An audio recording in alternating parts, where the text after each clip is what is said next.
부처님께서 제자들과 함께 앉아 계실 때 한 제자가 깊은 한숨을 내쉬며 입을 열었습니다.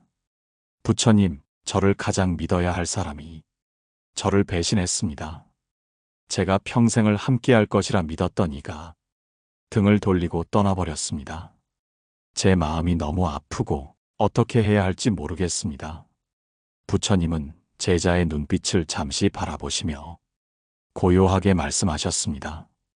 그대여, 세상의 인연은 강물 위의 연꽃과 같다. 햇살이 비출 때는 화사하지만 바람이 불면 금세 흔들리고 물이 줄면 시들어버린다. 그렇기에 배신이란 것도 특별한 것이 아니다. 다만 그대의 마음이 그 사람을 아직 놓지 못하고 있기에 그 아픔이 더욱 크게 다가오는 것이다. 제자는 울먹이며 말했습니다. 부처님, 그럼 저는 그 사람에게 아무 말도 하지 않아야 합니까? 제 진심을 다시 전해야 돌아올 수 있지 않겠습니까? 부처님은 조용히 고개를 저으시며 부드럽게 답하셨습니다. 그대가 꼭 해야 할 말은 많지 않다. 배신한 인연에게는 원망이나 변명이 아니라 이 한마디면 충분하다. 나는 여전히 그대의 평안을 빈다. 그 말은 그 사람의 마음속에 한 알의 씨앗이 되어 언젠가 뉘우침의 싹을 틔우게 될 것이다. 제자들은 숨을 죽이고 그 말씀을 마음에 새겼습니다. 여러분, 혹시 여러분도 믿었던 사람에게서 배신을 당한 적 있으신가요? 함께 웃고 울던 사람이 어느 날 갑자기 등을 돌려 차가운 말 한마디 남기고 떠나버린 경험, 아마 누구나 한 번쯤은 겪으셨을 겁니다. 그 순간 우리는 본능적으로 따지고 싶고 억울함을 풀고 싶습니다. 왜 그랬느냐고 묻고 싶고 내 마음은 그렇지 않았다고 증명하고 싶습니다. 하지만 부처님은 그 길이 더 큰 상처를 남길 뿐이라고 하셨습니다. 설명과 변명은 상대의 귀에는 닿지 못하고 오히려 나를 더 구차하게 만들 뿐입니다. 진정으로 상대의 마음을 움직이는 것은 날카로운 말도 억울함을 쏟아내는 긴 설명도 아닙니다. 고요한 마음에서 나오는 짧지만 깊은 한마디입니다. 나는 여전히 그대의 평안을 빈다.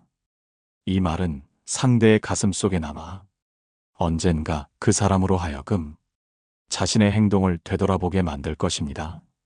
시간이 흘러서라도 그 사람은 그 말을 떠올리며 뉘우침의 눈물을 흘릴 것입니다. 오늘 우리가 함께 나눌 주제는 바로 이것입니다. 날 배신한 인연에게 어떤 한마디가 그를 뉘우치게 하고 다시 돌아오게 만드는가. 이제부터 그 가르침의 길을 차근차근 함께 걸어가 보겠습니다. 이튿날 아침 제자들이 법당에 모여 있을 때 어제 질문했던 제자가 다시 부처님께 물었습니다.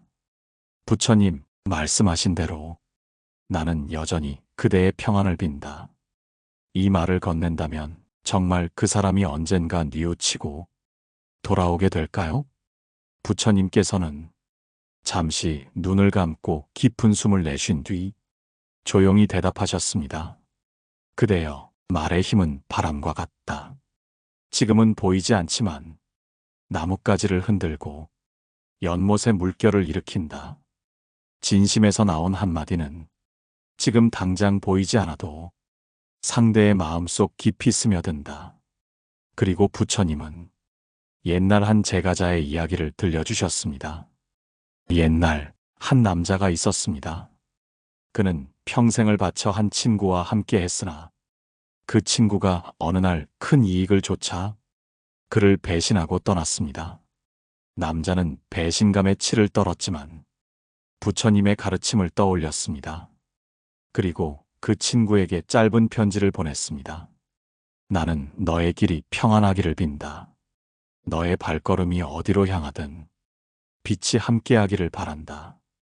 세월이 흐른 뒤 그 친구는 세속의 욕망에 지쳐 몸도 마음도 황폐해진 채 그 남자를 찾아왔습니다.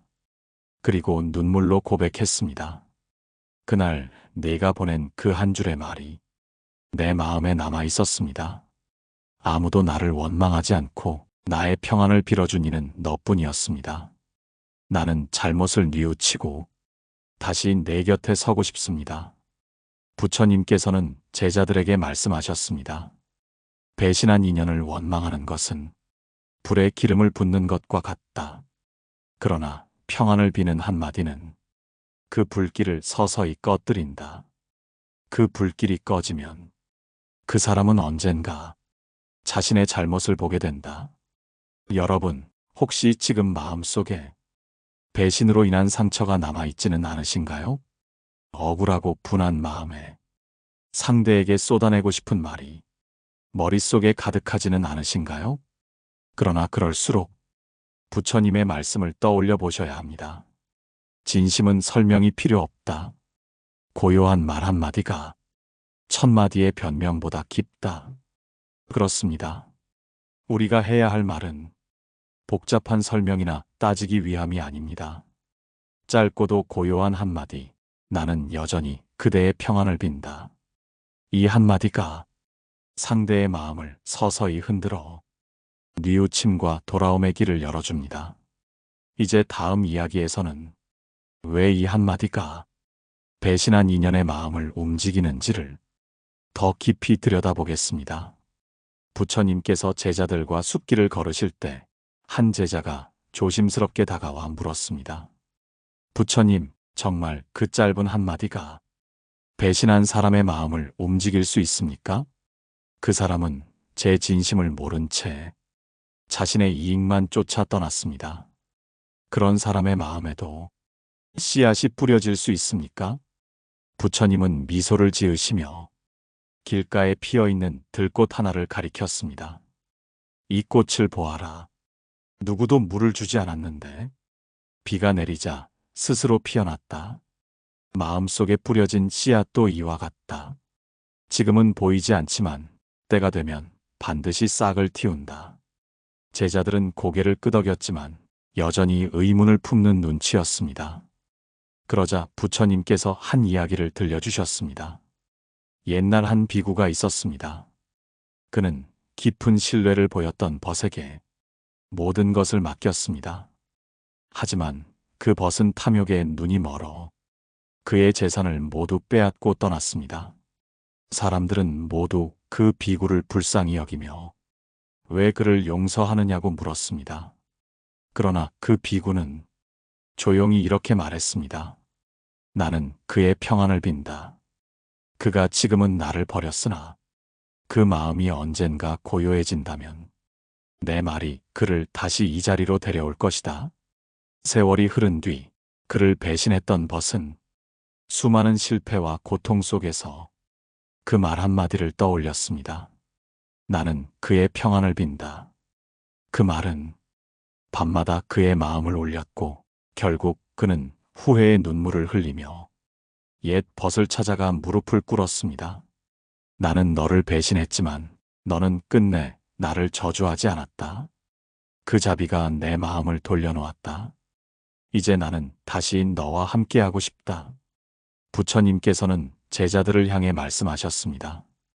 배신은 돌을 던지는 것과 같다. 그 돌이 물에 떨어질 때는 큰 파문을 일으키지만 시간이 지나면 그 물은 다시 고요해진다. 그리고 그 돌은 결국 바닥에 가라앉아 제자리를 찾는다.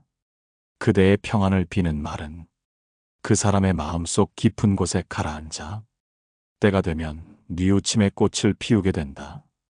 여러분, 혹시 지금도 가슴 속에 배신으로 남은 상처를 안고 계신가요? 그 사람을 미워하고 원망하며 내 마음을 스스로 괴롭히고 있지는 않으신가요? 그럴 때마다 이 말을 떠올려 보세요. 나는 여전히 그대의 평안을 빈다. 이 말은 상대의 마음을 움직이기 전에 먼저 나의 마음을 고요하게 합니다.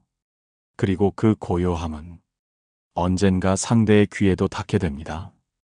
다음 이야기에서는 배신의 아픔을 겪은 후 우리 마음을 어떻게 지켜야 하는지에 대해 부처님의 가르침을 나누겠습니다. 부처님께서 제자들과 함께 강가에 앉아 계실 때 어제 내내 울었던 제자가 고개를 숙이고 조용히 물었습니다. 부처님, 저는 배신의 상처를 견디기 힘듭니다. 그 사람을 용서한다고 말했지만 제 마음속 깊은 곳에서는 계속 그를 원망하게 됩니다. 이런 제 마음은 어떻게 다스려야 합니까? 부처님은 잠시 강물 위를 바라보시더니 손가락으로 흐르는 물을 가리키며 말씀하셨습니다. 이 강물을 보아라. 어제 흐른 물은 오늘 이 자리에 다시 머물지 않는다. 마음속 원망도 이와 같다. 그대가 자꾸 붙잡으면 물이 썩든 마음이 병들고 그대가 놓아주면 강물은 맑아져 새로운 길을 찾아간다. 제자는 눈시울이 붉어지며 말했습니다. 하지만 부처님, 저는 그를 쉽게 잊을 수 없습니다. 부처님은 미소를 지으며 답하셨습니다. 잊으려 하지 말아라. 잊으려 애쓸수록 그 사람의 그림자는 더 선명해진다. 잊는 것이 아니라 놓아주는 것이다. 그대의 마음 속에서 그 사람의 자리를 억지로 없애지 말고 그 자리를 평안의 기도로 채우면 된다. 그리고 제자들에게 옛 이야기 하나를 들려주셨습니다. 한 수행자가 있었습니다. 그는 깊이 믿었던 벗에게 배신당하고 밤마다 원망으로 잠을 이루지 못했습니다. 그러던 어느 날 그는 부처님의 가르침을 따라 그 벗을 떠올릴 때마다 이렇게 기도했습니다. 그가 어디에 있든 평안하기를 바란다. 그의 삶이 밝기를 바란다. 처음에는 눈물이 앞을 가려 기도조차 힘들었지만 며칠, 몇 달이 지나자 그의 마음은 점점 고요해졌습니다. 그리고 어느 날 그 벗이 지쳐 돌아왔을 때 그는 이미 미움이 아닌 자비로 맞이할 수 있었습니다. 부처님은 말씀하셨습니다. 진정한 자비란 상대가 잘못했더라도 그의 평안을 빌어주는 것이다. 그대의 마음이 고요해질 때 그 사람도 자신의 잘못을 돌아보게 된다. 여러분, 혹시 지금도 원망으로 인해 밤잠을 설치고 계신가요? 그렇다면 부처님의 말씀처럼 잊으려 하지 말고 놓아주며 평안을 빌어보는 것을 실천해 보시기 바랍니다. 원망은 상대를 묶는 듯 보이지만 사실은 나 자신을 묶는 족쇄일 뿐입니다. 그 족쇄를 풀어내는 열쇠는 바로 이 한마디에 있습니다. 나는 여전히 그대의 평안을 빈다. 이제 다음 이야기에서는 왜 이 말이 상대의 마음을 뉘우치게 하고 다시 돌아오게 만드는지를 부처님의 깊은 가르침으로 풀어드리겠습니다. 부처님께서 제자들과 함께 앉아 계실 때 한 제자가 다시 물었습니다. 부처님, 배신한 사람은 이미 제 마음을 버렸습니다. 그런데 제가 평안을 빈다고 해서 정말 그 마음이 움직일 수 있습니까? 부처님은 빙글에 미소 지으며 주변에 앉아있는 제자들을 둘러보셨습니다. 진심은 바람처럼 보이지 않으나 나뭇가지를 흔든다. 물결처럼 소리 없이 돌을 움직인다. 그대가 전하는 평안의 기도는 보이지 않지만 상대의 마음을 흔드는 힘을 지니고 있다. 그러고는 제자들에게 옛날 있었던 한 상인의 이야기를 들려주셨습니다. 한 상인은 자신의 동업자에게 깊은 신뢰를 주었습니다. 그러나 그 동업자는 탐욕에 눈이 멀어 상인을 속이고 모든 재산을 빼앗아 떠났습니다. 주변 사람들은 모두 상인을 불쌍히 여기며 그를 저주하라고 말했습니다. 하지만 상인은 부처님의 가르침을 떠올리며 그에게 이렇게 전했습니다. 나는 여전히 내 평안을 빈다. 내가 어디에 있든 밝은 길을 걷기를 바란다. 세월이 흘러 모든 것을 잃고 방황하던 동업자는 그 말을 떠올리며 눈물을 흘렸습니다. 나는 그에게 큰 죄를 지었는데 그는 끝내 나를 원망하지 않았다. 그의 자비가 내 마음을 무너뜨린다. 그는 결국 그 상인을 다시 찾아와 눈물로 참회의 말을 전했습니다. 부처님께서는 제자들에게 말씀하셨습니다. 악한 마음은 원망 앞에서는 더욱 단단해지고 자비 앞에서는 무너진다. 그대의 말이 자비로 가득하다면 그 사람의 마음은 반드시 뉘우침으로 돌아오게 된다. 여러분, 혹시 지금 마음속에 억울하고 분한 마음이 있으신가요? 배신한 사람이 오히려 당당해 보이고 자신은 괴로움 속에 남겨진 것 같아 더 속상하시진 않나요? 그럴수록 기억해야 할 것은 원망이 아니라 자비입니다. 나는 여전히 그대의 평안을 빈다. 이 한마디가 그 사람의 마음에 씨앗처럼 남아 언젠가 양심이라는 햇살을 받아 뉘우침이라는 꽃을 피우게 될 것입니다. 그 꽃은 돌아옴이라는 열매가 되어 다시 당신 곁으로 다가올지도 모릅니다. 이제 다음 이야기에서는 만약 그 인연이 정말로 돌아왔을 때 우리가 어떤 마음으로 맞이해야 하는지를 부처님의 가르침을 통해 이야기하겠습니다. 어느 날 부처님 곁에 있던 한 제자가 물었습니다. 부처님, 그가 저를 배신했지만 세월이 흘러 다시 제 곁으로 돌아온다면 저는 어떻게 해야 합니까? 그를 용서해야 할까요? 아니면 거절해야 할까요? 부처님은 잠시 눈을 감고 잔잔히 말씀하셨습니다. 그대여, 떠났던 인연이 돌아올 때 그대의 마음이 어떤지를 보아라. 만약 아직 원망이 가득하다면 그 인연은 받아들이지 말아야 한다. 그러나 그대의 마음에 조용한 미소가 지어진다면 그때는 그를 맞이해도 좋다. 제자는 의아한 표정으로 되물었습니다. 부처님, 그렇다면 저는 그 사람을 어떤 눈으로 바라봐야 합니까? 부처님은 빙글에 미소를 지으며 답하셨습니다. 그를 다시 받아들일 때 그를 과거의 죄인으로 보지 말고 새로운 인연으로 보아라. 그가 뉘우치고 돌아왔다면 그대의 자비가 그를 변화시킨 것이다. 그러니 이제는 원망이 아니라 연민으로 바라보아야 한다. 그리고 부처님께서는 옛날 있었던 한 비구의 이야기를 들려주셨습니다. 한 비구가 있었습니다. 그는 함께 수행하던 동료에게 배신을 당해 모든 것을 잃었습니다. 그러나 그 동료가 세월 뒤에 지쳐 돌아왔을 때 그는 미소를 지으며 이렇게 말했습니다. 나는 너를 원망하지 않았다. 너의 평안을 빌었을 뿐이다. 그러니 이제 우리는 새로운 길을 함께 걸어가자. 그 말에 동료는 눈물을 흘리며 무릎을 꿇고 말했습니다. 그대의 자비가 나를 돌려세웠다. 이제 다시는 그대를 배신하지 않겠다. 부처님께서는 제자들에게 이렇게 말씀하셨습니다. 자비로 돌아온 인연은 과거의 상처를 덮는 것이 아니라 그 상처 위에 새로운 꽃을 피우는 것이다. 그 꽃이 피어날 때 비로소 두 사람은 더 깊은 인연으로 이어지게 된다. 여러분, 혹시 지금 마음속에 배신했던 인연이 돌아올까 두려우신가요? 혹은 돌아온다면 다시 상처받을까 망설이시나요?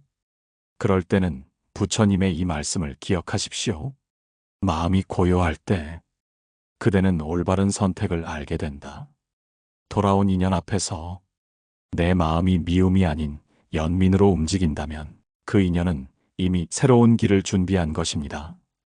이제 마지막 이야기에서는 오늘 우리가 함께한 모든 가르침을 정리하며 여러분의 마음에 깊은 울림을 남겨드리겠습니다.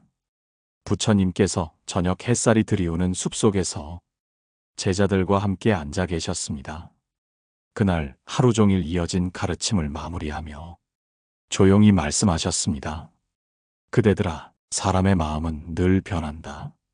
배신도, 후회도, 뉘우침도 모두 무상의 흐름 속에 있다. 그러니 배신한 인연을 원망하지 말고 평안을 빌어주어라. 그 말이 씨앗이 되어 언젠가 그 사람의 마음에 꽃을 피우리라. 제자들은 숨죽여 그 말씀을 새기며 서로의 얼굴을 바라보았습니다. 부처님은 덧붙여 말씀하셨습니다. 그대들이 해야 할 말은 많지 않다. 나는 여전히 그대의 평안을 빈다. 이 한마디면 충분하다. 이 말은 그 사람의 양심을 일깨우고 뉘우치게 하며 돌아오게 만든다. 시청자 여러분, 혹시 지금 마음속에 배신으로 인한 상처를 안고 계신가요? 믿었던 사람에게 등을 돌려진 기억이 여전히 가슴을 무겁게 하고 있나요? 그렇다면 부처님의 말씀을 기억하시길 바랍니다. 배신은 상처를 남기지만 자비의 말 한마디는 그 상처를 치유하는 연고가 됩니다. 그리고 그 말은 상대의 마음을 울려 뉘우침의 길로 이끌 것입니다. 오늘 우리가 함께 나눈 이야기는 단순히 배신한 인연을 되돌리기 위한 지혜가 아닙니다.